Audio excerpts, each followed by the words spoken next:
Hello, everyone.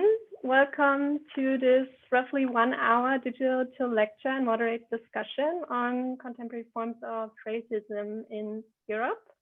My name is Pia Zembetsky, and I'm one of the coordinators of the project Post-Migrant Europe, which is hosting this event. Post-Migrant Europe is a project of the Schwarzkopf Foundation and is funded by the German Federal Agency for Civic Education. Of course, not to forget, also warm welcome to our guest, Professor Theo Goldberg. Hello. And to our moderator, Ozan Zakaria Keskin-Kilic, who will guide us through the evening. Before I hand over to Zakaria for the moderation, I'd like to highlight a few organizational things before we start. So on the agenda, we have tonight Zakaria giving us a short introduction on Professor Goldberg, on his work, and this will be followed up by a short impulse by Professor Goldberg. And after that, they both will engage in a short moderated discussion. After roughly half an hour of talking between the two of them, we will open the stage virtually for your questions that might have come up during the talk, or maybe you already have questions. Yeah, and you can do that by either sending in questions via the Q&A tool. You'll find it down below in your in the control panel for Q&A. You could also take the chance to raise your hand for asking your question directly. In that case, you should note that we will hear your voice, but your video would remain turned off. Maybe the last part is also interesting for you to know, because we're planning on recording this event, or we're already recording actually. And we want to post it also on our foundation YouTube channel, as well as to the project Instagram channel, which is postmigrant_Europe. In case you haven't found this event via Instagram, but maybe via email, for example, but you're active on Instagram, you can also follow us on Instagram, because we will share all kinds of audiovisual contents that are related to the topic. And we usually keep our followers updated on events and workshops that are still coming up. So yeah, maybe tonight is also a good time to check our Instagram channel. Yeah, with these things being said, I would sit back and hand over to Zakaria to start off with his introduction. Thank you very much.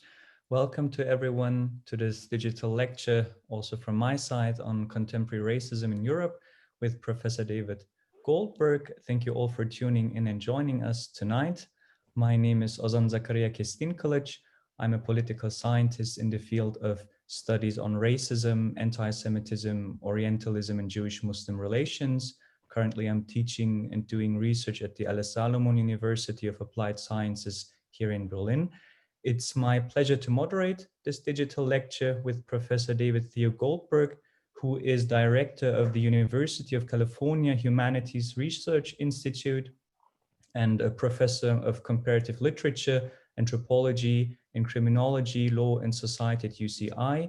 Professor Goldberg's work ranges over issues of political theory, race and racism, ethics, law and society, critical theory, cultural studies, and increasingly digital humanities.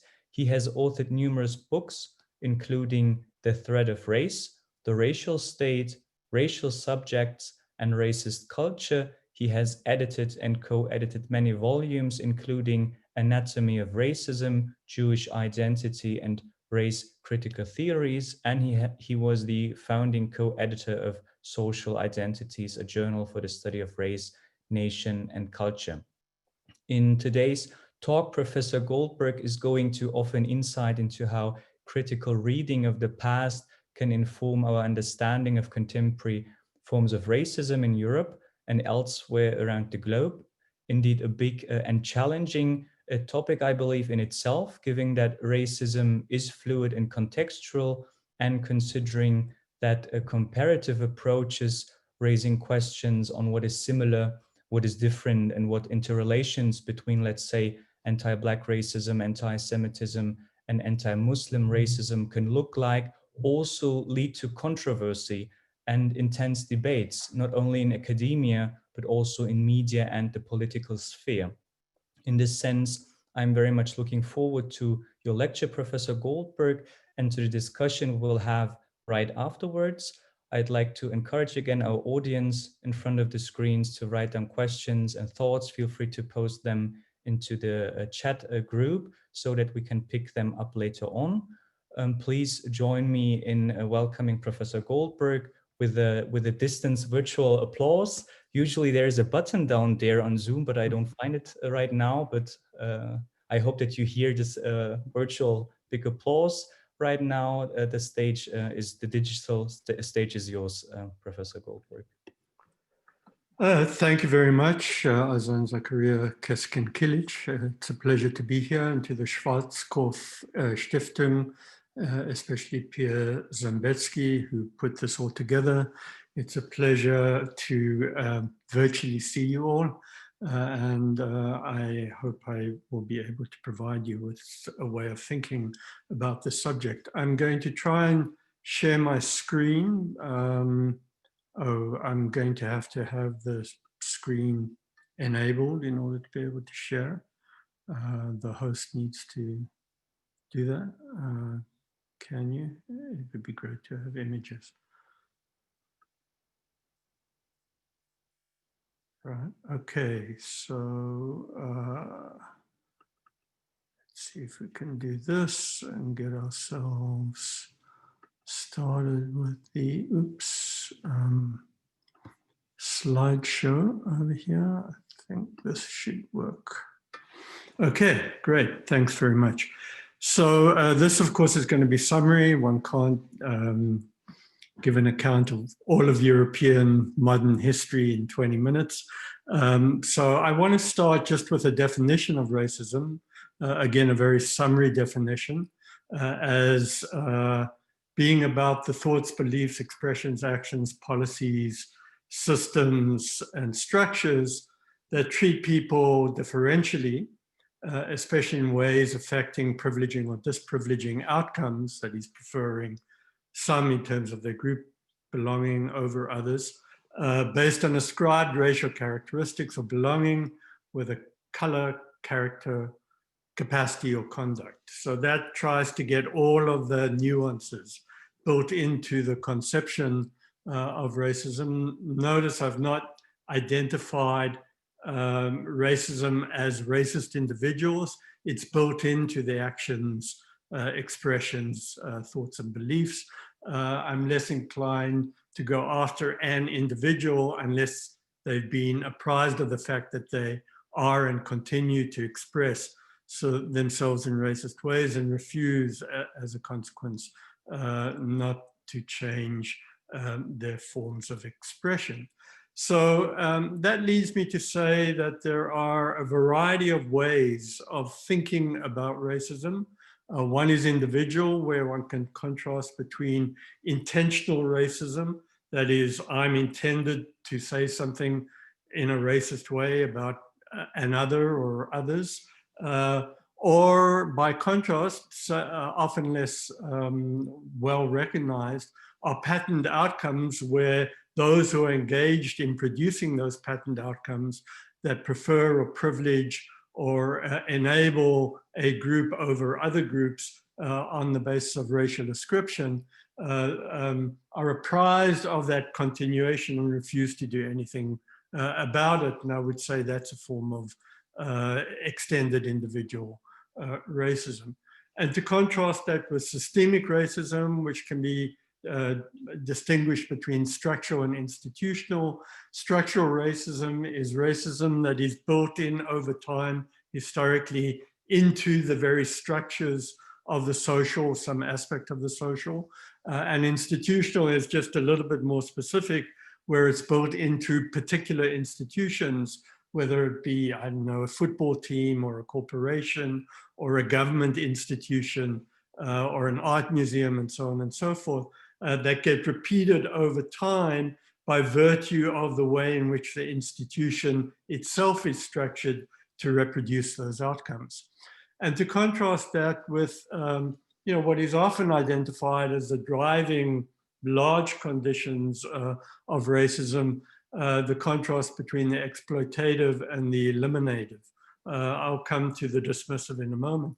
The exploitative, of course, is a structuring of social orders in such a way that it reproduces a group or positions a group, whether it's a migrant group or whether it's migrant labor or whether it's a group within a society, blacks in South Africa, for example, such that they have less bargaining power, less capacity to be able to position themselves to better the group as such. And that social structuring then enables their exploitation by driving down, say, their wage earnings.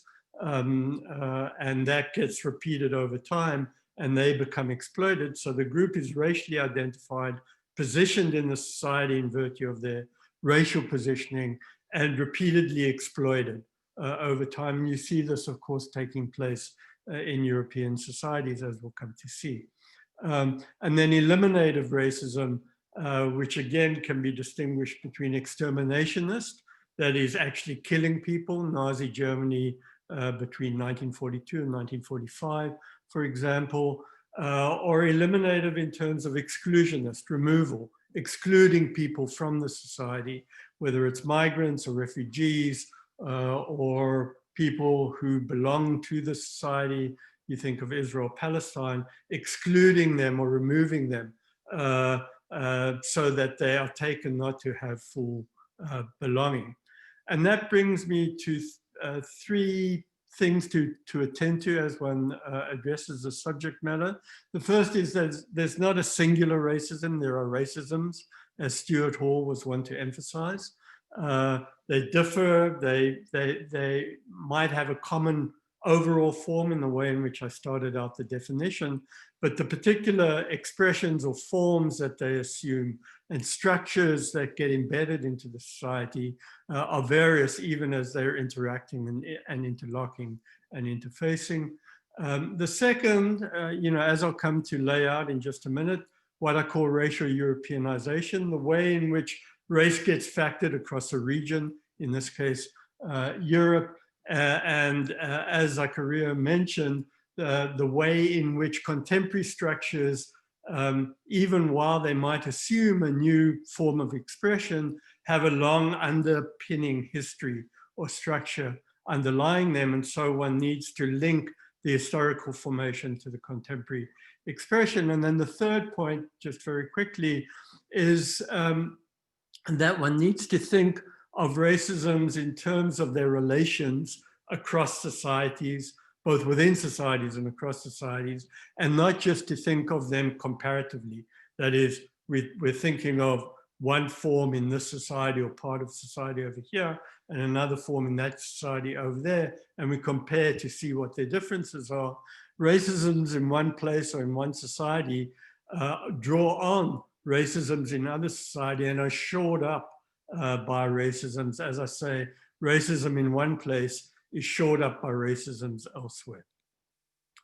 So let's start historically in order to show how contemporary forms of racism in Europe draw on their historical structure. So up until about the middle of the 15th century, the middle of the 1400s, religion was the driving sort of social structure of society in Europe, in what would come to be coherently called Europe. Europe emerges at a modern self-conception in the 1450s. You see this in papal letters of 1452, for example, referring to a European we. And religion up to that point, while there are elements that one can identify as a kind of form of racial self-conception, it's not explicit and there's no concept of race that emerges in the latter part of the 15th century. And race comes to take over a number of centuries leading forward from that point in time, to take over as the dominant form of social structuring as modernity develops itself over time through the 16th and into the 17th and 18th centuries. So that the kinds of affordances that were produced through religion, a narrative of origins, for example, where human beings come from, Adam and Eve in the Christian tradition. For example, a conception of kinship, of who belongs and who doesn't, a conception of lineage, of what that lineage over time amounts to, comes to be inherited and given particular expression through the racial from the religious hitherto. And so religion and race are co-articulated with each other over time. And you begin to see this in maps. This is the very early 17th century map. So a century after the voyages of so-called discovery and colonization, imperialization get elaborated, you get to see the figure here of Christ sort of overseeing the way, the reach across the world in a variety of ways, right? And out of this emerges what I come to be called a sense of racial Europeanization. That is the way in which Europe comes to configure itself over time and through time in racial terms. So the figure on the left, this figure over here, if you walk around Amsterdam even today and you look out for pharmacies, those old historical pharmacies, you'll see over the door figures like this, which is the figure of the Moor, the figure of the North African, who is the representation of the figure of imbibing drugs, right? And so the cork in the mouth is, in a sense, the representation of bringing drugs, pharmaceuticals into the society. To your right of that is the figure of Venus Hottentot, that famous figure of Saatchi Baartman, brought over by the British and having quite significance from South Africa, from the Cape of Good Hope, after all. That figure brought to be displayed in circus-like circumstances on stages, even in a cave, made native, in order for European men largely, but also some women, to ogle at, to see the contrast in body shape and size that had both a sexual connotation. This around about 1812, and she died a very sad death as a consequence of being subjected to this kind of treatment. In the bottom left-hand corner then is the figure, and you can see this developing over time.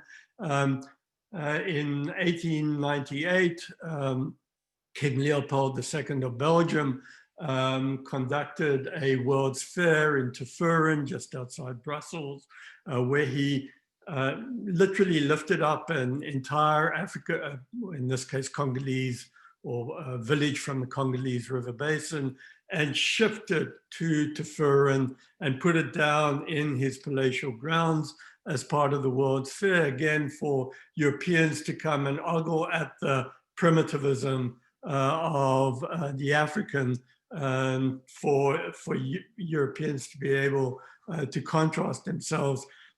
At a time, the Belgians under Leopold were involved in a very deep repression of the Congolese Basin, which led to the annihilation of half the population, 10 million of 20 million people, as a consequence of this very vicious colonization and provision of rubber sap for the rubber industry. And then on the right-hand side, well known today, that Sambo-esque blackface figure of Zwarte Piet in the Dutch context, which again has a heritage coming from the middle of the 19th century. And white people blackfacing every December since then, which has now come under a struggle to undo. And here you see the way in which religion gets translated and transferred into race. St. Augustine, one of the founding figures of Roman Catholicism, great philosopher from the 4th century into the 5th century AD, was born in Carthage, just outside Tunis, a North African, a black man, and gets represented at that as that in the first few centuries of Catholicism. And then by the time you get to the 17th or 18th century, you see that founding figure of Christianity in the European tradition translated through art into a representation as a white figure, precisely because a black person couldn't be seen in this racial self-conception to represent himself in these terms. So migration and immigration are central to this unfolding story. Europe conceives of itself in these terms, historically and contemporarily, as being white and Christian, in particular Catholic, but obviously from the Reformation onwards, that side of the religious story becomes more complicated. And this gets repeated in the racial imaginary in contemporary terms as Christian, if not, and in some versions of this as straightforwardly Catholic. And it's interesting to think of the demography of Europe. In its founding conception, those right from the 1450s through the middle of the 1550s, for example, those taken to be Europe's constitutive outsiders are threefold. On the one hand, they're Jews, they're blacks and Moors, and they're Muslims. And by the middle of the 16th century, also Indians of the New World, right? And each of those characterizations have a conception that is both racial and religious. Jews and Muslims, obviously, right? And so that identification of race and religion becomes quite explicit. But in the case of Africans and New World Indians, considered to be heathen, not to have religion at all, or if they have religion, animistic religion. And so you can see the way in which race and religion is co-defined. The first African people to show up in the Scottish royal court, for example, is already in 1500 as musicians playing for the court. In 1800, a census of London measured 1 million people. Of that, 1 to 2% were people of African background. There's 10 to 20,000 people, largely located within a similar area of London. People migrate as a result of wars, as a result of natural disasters, as a result of economic lack of opportunity and seeking opportunity. The Windrush, 1948, London, West Indies, migrants post-Second World War coming to settle in Britain, particularly in London, but not only London, you think Birmingham, and so forth. So you see the way in which we are here because you were there, that kind of colonial kind of connectivity that begins to define in a way in which Bob Dylan, not quite meaning this, but in his most recent album, sings a song called I Contain Multitudes. That is, I am made up of this complicated, both cultural, but you could also say more than cultural conception that consists of this amalgam in complicated ways. And you see this, of course, in spatial terms. In contemporary London, for example, but you could see it in all cities of Europe. On your left-hand side, a church and a mosque sitting next to each other in Fieldgate in the East End of London. And then a more interesting version of this is this building at the bottom of Brick Lane, the south end of Brick Lane, in the East End of London, which started out in the 17th century as a Huguenot-built church and lasted until the middle of the 19th century as a church. And then when that area of London, which became identified with the rag trade and East European migration, became a center of Jewish life, it turned into a synagogue. And then a century later, when the fabric trade, the rag trade, got transferred largely from Jews to people of both Middle Eastern, but particularly South Asian background, it became a mosque. And you can see the mosque turret sort of being put up in modern terms in order to identify it as a mosque. So you can see the way in which built space itself has built into it this multitudinous kind of conception. Now, Jacques Lacan, of all people, recognized, and he said this quite explicitly, that all racism is built on segregations, is built on the quite designed sort of self-understanding that in order to maintain racial order, in order to maintain a kind of sense of racial, which also means class superiority, urban and lived space needed to be segregated. And one sees this again from the very early conceptions of modern Europe. The first ghetto was established in Venice in the 15th century, and it was the ghetto of Jews. This yellow development was in Venice. It's called Ghetto Nuovo, the new ghetto. And you see there's a little street via Ghetto that goes from the rest of Venice into Ghetto Nuovo, and this on the right-hand side is the way in which it's conceived. So that from the earliest fashioning of modern European conception, there's a marginalizing of those taken not to belong, right? And given that Europe is not just the physical space of Europe, it's also Europe's extension into its colonial life. This then gets extended into what Frantz Fanon, the famous anti-colonial thinker, identifies as a contrast in the colonies between the European city, I mean, notice the very conception, and the native city, right? The non-European city. So that very contrast between European and non-European has racial connotation. European is identified as white, non-European is identified as not white. You see it on park benches in apartheid South Africa until the 1950s when it gets changed to white and black. So on the left-hand side along the ocean front is the European city.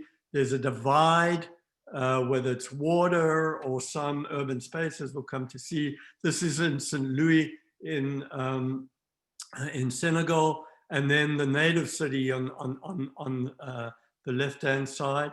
You see it in Kinshasa in the Democratic Republic of the Congo. This area by the water is historically colonial, conceived as a native city. There's a kind of industrial gap, and then this used to be empty space is now become industrialized. And then the native city down in the right-hand corner. You see it in terms of the development of Johannesburg out of gold mining, and Soweto as the township, southwestern township, not some fancy African language name, but just a shortening of southwestern township into Soweto, segregated from white Johannesburg under apartheid South Africa. And to bring this back into the European mainland or continental context, you see it in a city like Paris. For example, this is central Paris. You see where the Eiffel Tower is. And around it, right, are the banlieue, which we'll come to see in class terms is also marginalized from the more upscale space of central Paris. This is one of the banlieues here in Saint-Ouen-Aubervilliers.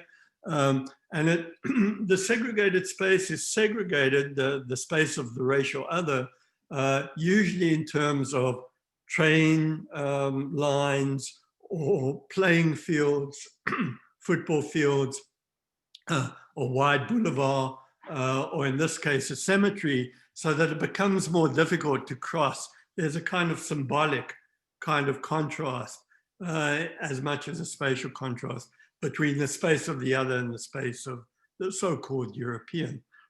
You see this again in Paris. This is central Paris, and the area around it, again, central Paris over here. And these areas are economically less privileged, right? In terms of class terms, both white and racially othered class. And this is a very, very interesting map.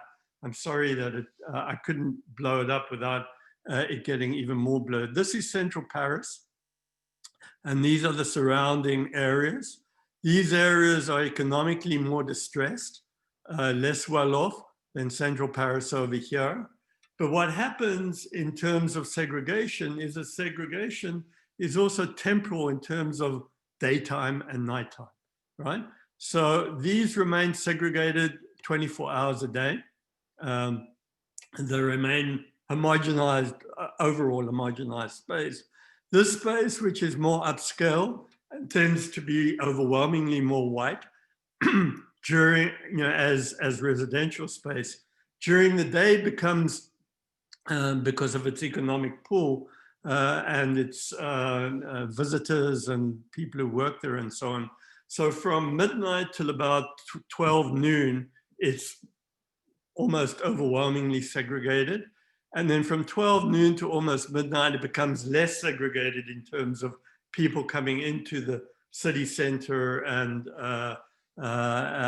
so the space, both economically and in terms of ethno-racial configuration, shifts through the day and the night in interesting ways. And one then needs to add to the segregated history also the contemporary refugee conception. This is Tempelhof, the old airport, which got turned into a large refugee camp.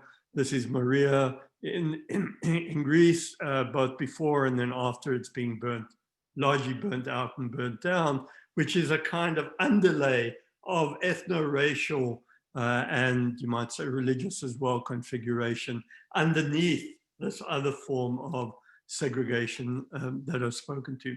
So let's turn now then to economic considerations. You might say last arrived, first deprived.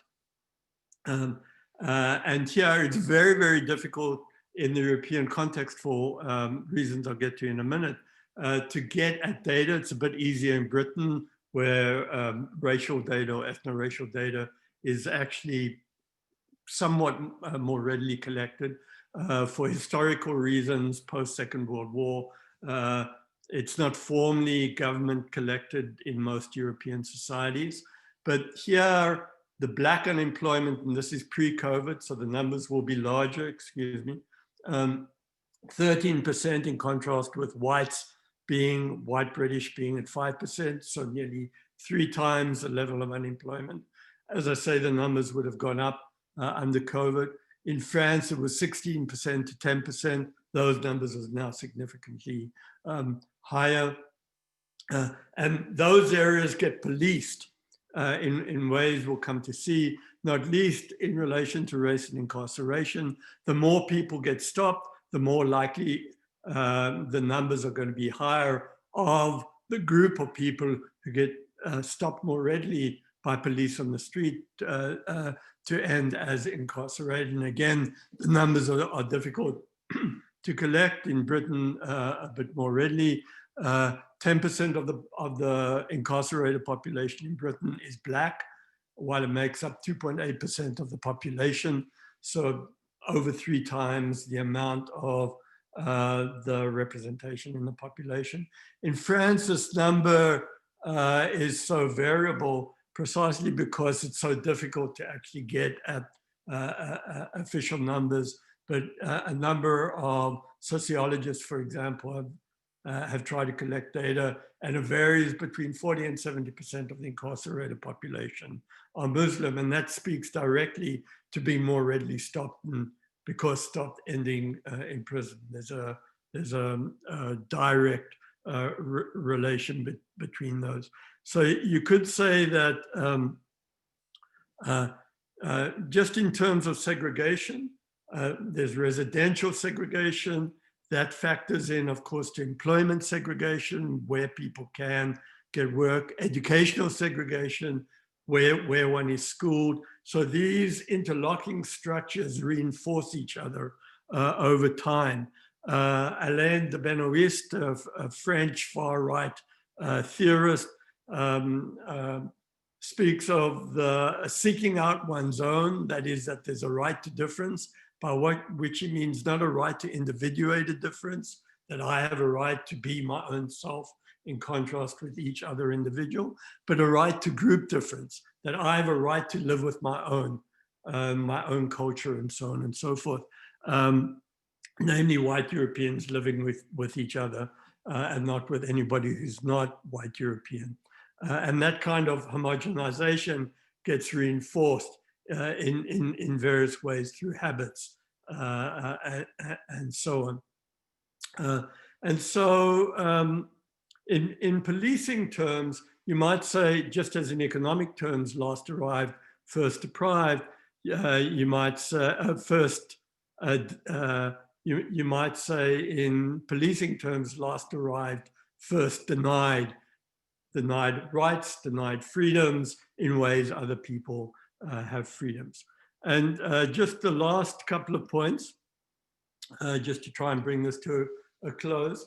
After the Second World War, as I hinted at, it became much more difficult in the European context to invoke the notion of race in order to characterize other human beings. It got reserved only for animal subspecies, not for humans. And so a kind of color blindness tended to kick in.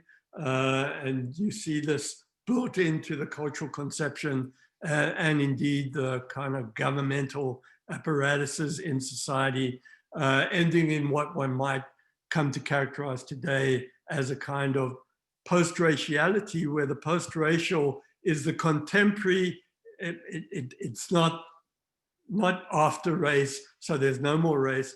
The post-racial is effectively the contemporary modality of the expression of racism. And what do I mean by that? Well, I mean by that this set of logics.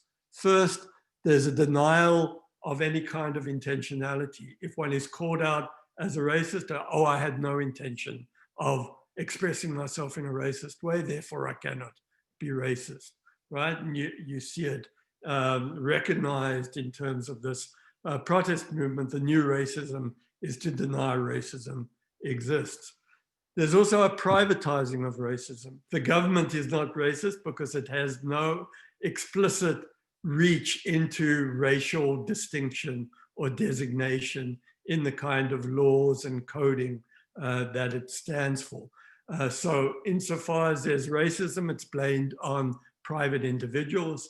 There's a denial of the historicity, so a kind of ahistoricizing and individualizing of responsibility. So insofar as there's racism, there's a bad apple, right? I mean, that's the way the post-racial characterizes it. There's an erasure of the systemic and structural racisms I started out by talking about, as saying, oh, that doesn't happen here in Europe, it happens in America, or it happened in apartheid South Africa, maybe it happens in Brazil today, it happens elsewhere, it doesn't happen here. So there's it's tied to that sense of deniability. And then there's a kind of racial reversibility. That racial reversibility is white people saying of themselves, we're not discriminating against Black people or people of color, they're coming into our society and they're discriminating against white people. So that sense of racial reversibility is part of this new modality of racism that I'm characterizing as the post-racial. And then finally, anti-racism in this sense. Anti-racism is reduced to the anti-racial. Invocation of race itself is racism, right, the deeper conception of racisms are kind of set aside in favor of just the invocation of the racial. So so far as I'm invoking the very distinction between white and black, I'm being racist on this account of racism. And then you see this expressed in an organization like Génération Identitaire, in this case, the French version, it's explicit declaration of war. So you see this mixing, the forced, I'll let you read through it, but the highlighted red, the forced mixing of the races would be regarded as racist, right? The unsustained, society is being made unsustainable for our own people, namely white Christian Europeans. Carter could never be our brother, Carter being the kind of stereotype for the Muslim other, right? Our heritage is our land, our blood, our identity. We're committed to this place in a way the racial other is not. We are the victims of an explosion of anti-white racism, that reversibility that I mentioned just before.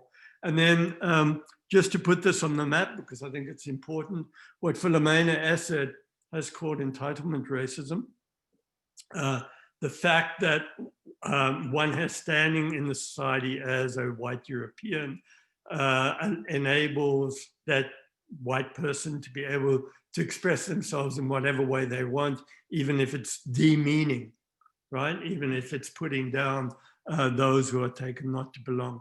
So this is a protest freedom of speech in the wake of the beheading of Samuel Paty, right, the teacher. Nobody should be beheaded, of course, for expressing themselves in any way. But one also needs to recognize that when one has or claims the right to free speech, insulting, disrespect ought not to be part of it. And this young man recognizes, right, that free speech comes with the responsibility of paying respect, even when one's criticizing those one disagrees with, right? And of course, disrespecting Prophet Muhammad would not count as a form of respect. And then just before I end, a new form of racism has emerged in not just the European context, but Europeans were quite early in coming to this a decade or so ago. It's linked to that Génération Identitaire statement of the land belonging to us, that sense of the fatherland being ours, that we're committed to it, we're committed to reproducing it by cleaning it of those who don't belong. And so you can see the relation between that sense of exclusion, that sense of refusing to make those who are considered not to belong part of the very landscape of our undertaking. And then I just want to end with some counters, you know, how one might think about counters. The dominant social sort of response, as somebody like Sultan Dugan has written about, is writing about, in terms of the way in which tolerance is taught in Berlin schools or German schools in general, for example. Right? The dominant position is that tolerance should be invoked in order to pay respect to those even one disagrees with. What one needs to notice is tolerance is always expressed from a position of power, always, right? The tolerating, saying, I am tolerating you even though I don't like you, I don't want you here, I disrespect you, I'm willing to put up with you. The tolerated never say, I want to be tolerated. I've never heard a person who's supposedly the object of tolerance say, I want to be tolerated. People say, I want to be respected, right? And that's a very different contrast with the conception of tolerance. And that, you see the contrast played out over here. The British National Party, which interestingly became more or less the English Defence League, right? So Britain became England as kind of the British context kind of narrowed somewhat, and the claim that Britain is full up and by some extension fed up, and they don't want people sort of coming in, even though if you drive around Britain, there's plenty of space, right? In contrast with the claim of respect of who lives here, belongs here, and are part of the very social being and order together. And then by contrast, or by extension of that notion of respect, this in Germany, but again, a widespread sensibility of the sense of enough already. We're going to the streets in order to say this cannot go on. And you see that relation between the elsewhere and the here, the America and the European, shoring each other up. Now, not in terms of a sensibility of racism, but anti-racism, right? The way in which if one is going to change a society, one needs also to change the world and vice versa. And then finally, and this really is final, the importance of struggles where the struggles are coalitional, right? What I mean by that, if you look at the struggles that have had historical success, abolition in racial terms, right? Abolition, the abolishing of slavery in Europe as much as anywhere else, civil rights or anti-colonial movements, civil rights movements, again, anti-colonial across European societies, civil rights, of course, more in the American context, but having some kind of impact in European societies. And anti-racism more generally, the kinds of struggles that you see going on today, they've always been effectively coalitional, what Angela Davis has emphasized as the need for coalitional struggles. And those coalitional struggles where they work best are multiracial, that is across races, multi-generational across generations, multi-gendered in every conceivable way, and transnational in the way in which I started out. And so sustaining those kinds of anti-racist struggles within the European context is and ought, as they go forward, to be mindful as they are and have been and continue to be of the importance of these coalitional conditions. I'll end there. Thank you very much. Thank you very much, Professor Goldberg. We'll have some time for questions. I will start with one or two, and then we'll see what the audience would like to know. You open many boxes, many topics. We move to different countries, different time periods. Let's see if we'll be able to address all of them. I'd like to start with a quick, classic question, maybe on language. In your talk, you said that the new racism is the denial of racism and how difficult it becomes to tackle racism when it becomes unspeakable. And I'd like to look at which language and what vocabulary you offer to make the problem clear and to analyze it.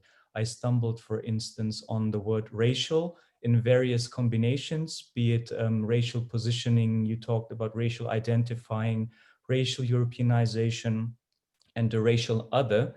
That's quite striking and maybe even unusual if literally translated to German as rassisch, whereas in German academic discourses on race, major scholars do advocate for the term racialized or racializing in order to switch the perspective from race as a state of being to the social process that constructs race, people into a race.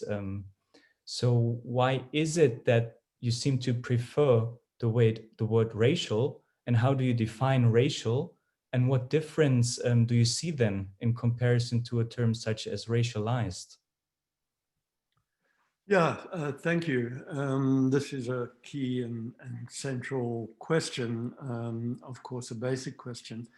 I've written fairly extensively about my, how can I put it, my concern about the ready invocation of the notion of racialized and racializing, for a variety of reasons. I mean, it's very, very broadly used. I used to use it as much as anybody in the American and other sort of English-speaking contexts as well. I get what the driving concern is. The driving concern is to show that the racial is always a process-driven kind of undertaking that has different process makings in the context of different societies. And it's important, of course, never to lose sight of those forms of processing, those forms of socializing that get enabled. My invocation of the notion of racial Europeanization is a way of trying to get at that without resorting too readily to this notion of racialization or racializing, precisely because I think racializing has ambiguity built into it, right? By racializing, does one mean the purely descriptive undertaking, that is the turning of a social condition into racial conception, right? So that one is giving a kind of descriptive account or characterization of how that takes place? Or does racializing have always built into it a kind of normative, dismissive, critical kind of undertaking built into it? So that contrast between the descriptive and the normativizing, maybe in a kind of Weberian sense, right? I think is important to hold on to, and it's not always clear what's being intended. If you read a text by any author, no matter who the author is, and as you're reading, in one place they use racializing, in another place they use racializing, and one stops. I often do this with my graduate students. Okay, give me other terms, right, for what is being used in these different contexts when racializing is being invoked. And is it the same in each of these different contextualizations, right? And very often it's different, right? Racializing is being used in one way in one paragraph, and a chapter later or whatever, it's being used to refer to, in one way it might just be the way in which race is being invoked in a society. In another way, it might be in which class is being formed, right? And racializing, again, loses that specificity when it's used to describe these variances in process making and so on. So in a way, my using of racial before these different other sorts of modalities, as you said, racial formation or racial Europeanization or racial characterization, is a way to try and say, to get at the particularities, the distinctiveness of what is taking place in those different contexts. Mm-hmm, mm-hmm. Maybe we can break that down with an example. You mentioned that race and religion did intersect already, like looking back at the history of Europe from the 15th century onwards. Can you elaborate a bit more on how this works? I believe that like this connection will not be clear, I guess, to everybody, even if you say that it becomes very obvious in the case of Jews and Muslims living in Europe. So maybe you can explain this process with the example of anti-Semitism and anti-Muslim racism. What is the relationship of race and religion then? Yeah, right.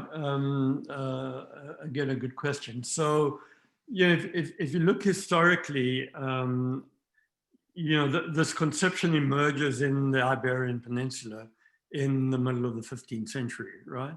And those who co-inhabited the area, along with white Christian Europeans, those who were becoming European and becoming white, one might say, sort of at that point in time, were sharing the space with those from North Africa and the Middle East, what now get characterized as those areas, and with Jews, so with Moors, Africans, African slaves, Muslims, and with Jews. And both Jews, well, Muslims get expelled, right, in the last decade of the 15th century. And Jews either get converted or treated, not just badly, but killed or expelled as well. And so there's an undertaking to reproduce a space within that kind of foothold of Europe that is taken to be white Christian European by virtue of getting rid of, in different ways, these different population groups. And that then translates over time through long historical histories in a way that Geraldine Heng, for example, argues, race is already embedded in late medieval lawmaking, particularly in England. I mean, that's her focus, but you could say in other European societies as well. And what emerges out of that over this very long history, just to fast forward, the elaboration of anti-Semitism as the picking out of and maltreatment of Jews, not ending with the Holocaust, but taking a particularly vicious form by the time you get to the Holocaust on the one hand, and Islamophobia as a way of keeping Europe, in this case, Central Europe, you could say, free of the impact and influence until, pretty much, I don't know, the 1950s, 1960s, and then ramping up in the 70s and 80s with the guest worker program and afterwards, but always as a marginalized population grouping, right? So you see this played out in various ways, both in terms of facts on the ground and in terms of cultural representation. So I think of Fassbinder's Fear Eats the Soul, for example, right? The Ali Fear Eats the Soul, quite extraordinary film about the tensions of interracial desire and so on and so forth. And those forms then become differentiated from each other, and their population groupings get treated differently as a result of these contrasting processes through which people are made to belong and not to belong, partly there, partly not there, right? So Jews more readily, but still suspiciously, of us but not of us. I mean, the very debate that took place this summer over criticism of Israel speaks to in the German context, right, in German media, around the Schoenbender's work and so on and so forth, but as a foil to think about anti-Semitism more generally, shows the kind of, how can I put it, the discomfort within Germany of this kind of long-standing anti-Semitism and not wanting to be seen as anti-Semitic in a way in which it doesn't have this kind of insecurity in relation to its Islamophobia, or a lesser insecurity that it has in relation to its Islamophobia. And that speaks to the, I think, the different ways in which the populations historically have come to be and be seen and belong and not belong, both at the same time, right, within the context of a society like Germany. So anti-Semitism in France too, right? In Britain, the debate around Corbyn, for example, right? That kind of performativity around not being seen to be anti-Semitic doesn't play out in the same way, right? With the same degree of performativity in dominance in each of those places in the dominant social order as not being seen to be Islamophobic. One can't be too out there in each of those societies, right? Because one would be called out. but that doesn't prevent one from being more out there in contrast in relation to Islamophobia than it is in relation to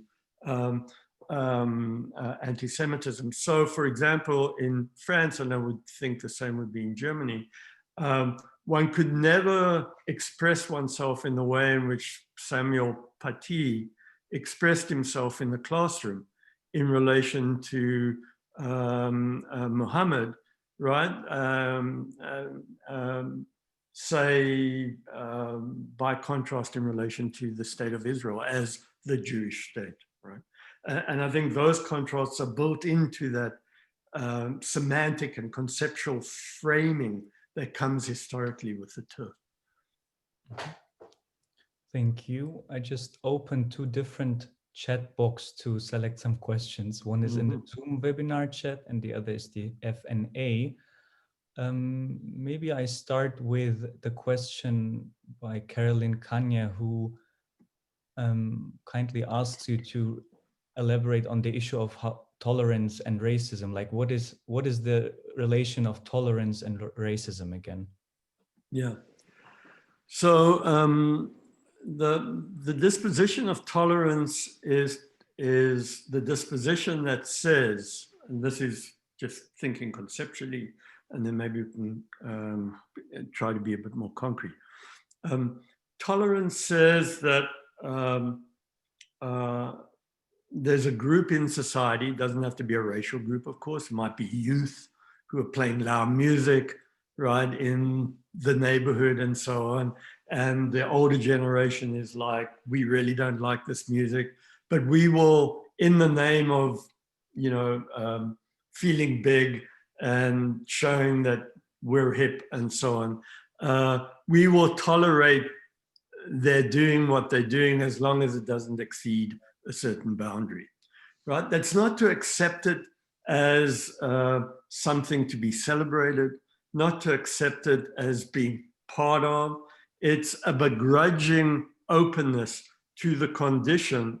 You think of it, I mean, the very notion of toleration emerged, for example, in John Locke's work in the 17th, the 17th century, the late 17th century, in relation to religion, right?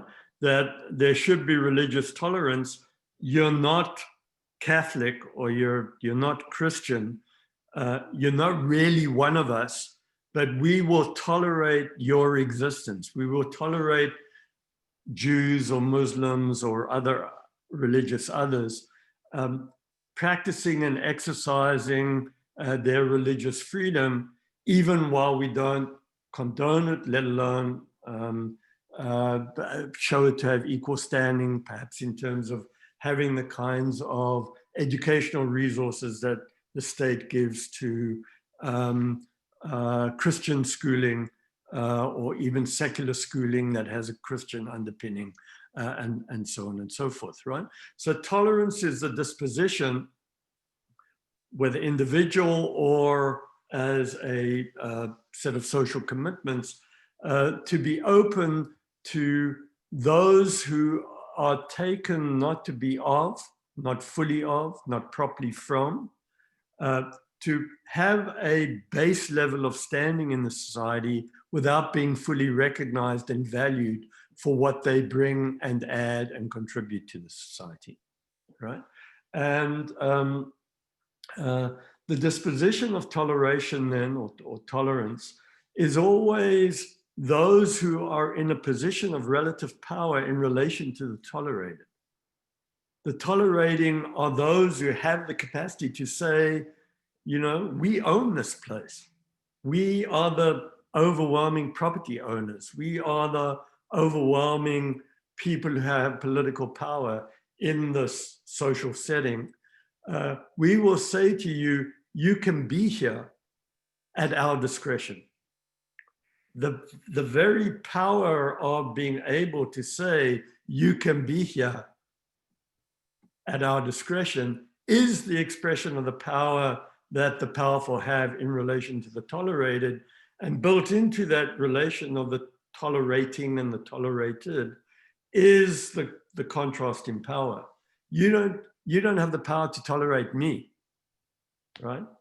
I can kick you out because I have that power. So I'm letting you be here at my will.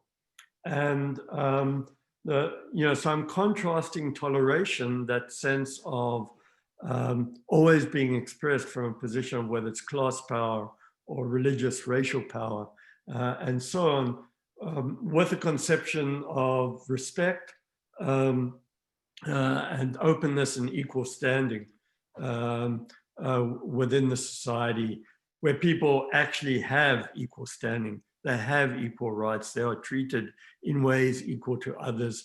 And what is valued is not just that they are here in order to do our bidding. What is valued is the way in which they contribute, not just economically, but culturally, and so on, to the making of a much richer form of society than we would have were they not to be here.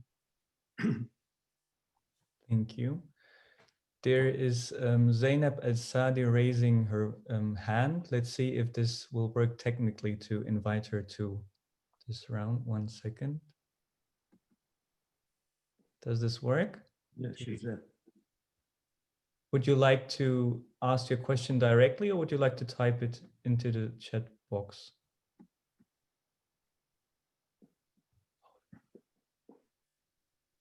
No one there? You've got to unmute yourself, I think. Myself or? No, not you. Zainab Al-Sadi needs to unmute. Okay, maybe we'll try it later on, or you write your question into the chat box.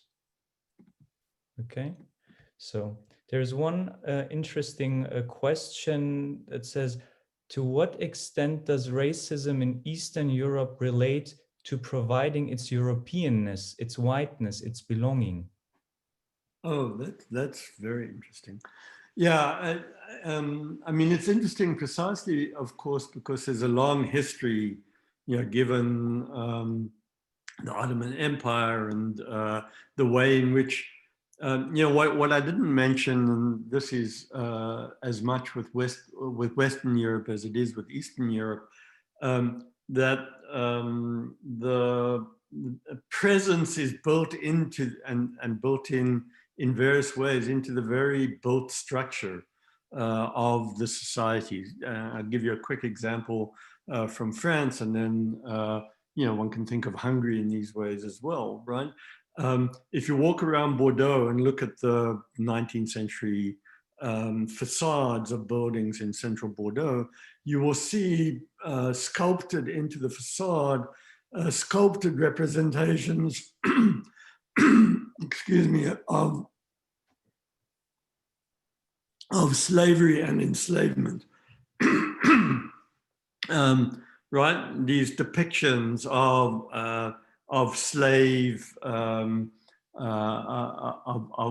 the slave economy built into of slave trading built into the very structure of the society. Bordeaux, of course, was a slave trading port, right?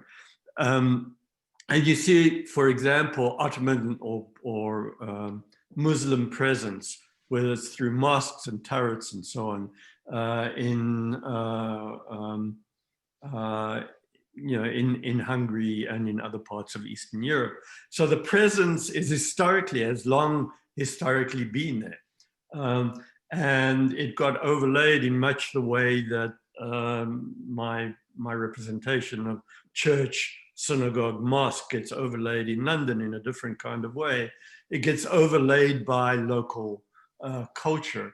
And that overlay of turning a mosque into a church in Eastern Europe, for example, of turning a synagogue into a tourist attraction in Prague, for instance, becomes a way of normalizing the historical exclusion, right? And it both recognizes and disrecognizes that exclusion in the very same gesture. And so in Eastern Europe, I mean, there was a recent poll done of all of European societies, which is the most discriminatory or discriminating kinds of societies with respect to those who are not white European. And it turns out that Eastern Europe and Spain and Italy fared worse, not Spain, Portugal and Italy fared worse in terms of the ranking order, and overwhelmingly in Eastern Europe. The modes of discrimination, I think it was a UNESCO poll that was conducted, or study that was conducted, and it gets conducted almost annually, and invariably Eastern Europe, with respect, I mean, of course, it has long-standing anti-Semitism, a long-standing Islamophobia, and a long-standing absence of Black people, people of African descent, that became a bit more tempered, you could say, under communist Europe, where individuals got discriminated against, but there was an invitation to come and study in the universities in the sense of spreading the power more globally. An attempt to have a kind of global revolution sort of at work. So in Eastern Europe, there's a different set of, if overlapping, but different set of structures and processes at work, precisely because there's somewhat different sense of history at work than there is in Western Europe. I mean, you could see, in roughly 1900, in the late 19th century and early 20th century, Jews from Eastern Europe traveled overwhelmingly through Berlin, actually, on their way to Hamburg to get ships that would take them to London and then further afield as a way of escaping pogroms and so forth. And they'd be stopped at a train siding outside Berlin and disinfected and kept on the train 2 weeks there before being allowed to go on, as a way of not bringing in perceived disease and so on and so forth. And you're seeing a kind of, a shift in the reproduction of those forms of sensibility in Western Europe and in Eastern Europe, partly driven by the kind of Trumpian China virus kind of rhetoric, where, who's allowed in, who's not allowed in, who's bringing disease, which is also dis-ease of becoming other than who we are, and trying to put a brake on the levels of representation. What's at work over here, which I haven't said before, is the undertaking, well, I've hinted at in terms of Benoist and so on, is the undertaking to maintain a kind of generalized homogeneity to the society, a kind of historical cultural recognition, which is at once also the attempt to maintain privilege and power as white Europeans, right? And you see it played out differently, as I say, in Eastern Europe than it does in Western Europe. And Eastern Europe, of course, has a long, long history of anti-Semitism, Islamophobia, anti-Blackness, more generally. Thank you. As we're running out of time, I will take one more question and then hand over again to Pia. Daniel Brunsch writes, to change racism to the better in our society, I think he means overcoming racism, would you focus on racism alone, or rather choose the intersectional approach on anti-discrimination in general, for instance, gender sexism, for a higher visibility and effectiveness? Yeah, an important question. I thought I'd hinted, at least in my general presentation, that these are always what I call interfacing formations, right? Intersectional or interfacing formations that are interactive with each other. And where I ended with the coalitional kinds of struggles speaks to the fact that those struggles need to have built into them these forms of interactive, interfacing, intersectional considerations. It almost goes without saying today that it's imperative that that not to incorporate class and gendered and indeed ethnic, in contrast with racial. That's why I use the term ethno-racial, and so on. Sets of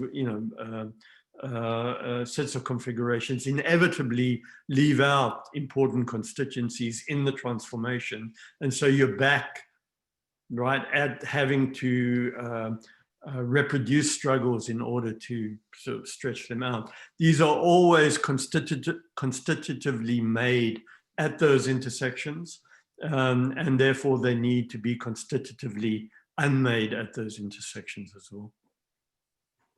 Thank you very much. Thank you for your talk. Thank you for the questions. Thank you for everybody for joining us. I will hand over to Pia with some last words.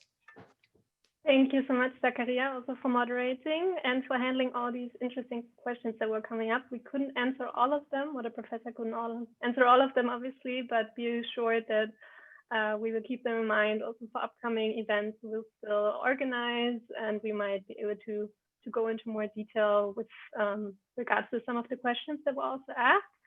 Also, thank you, obviously, Professor Goldberg, for giving this very insightful and very thought-provoking talk. I think there were so many boxes opened, as Zakaria rightly said, and yeah, we can only go on from there and dive deeper into all of these topics on different spaces. Yeah, and thank you to all who were watching finally, and for exceeding the time with us together. Thanks so much for over 50 people staying with us, even though we exceeded the time. That's very nice of you. And yeah, I hope you enjoyed the discussion. You can still send us feedback after the event as well. We would love to hear from you if you like this event and would see others in the future as well. Yeah, so that's my final words.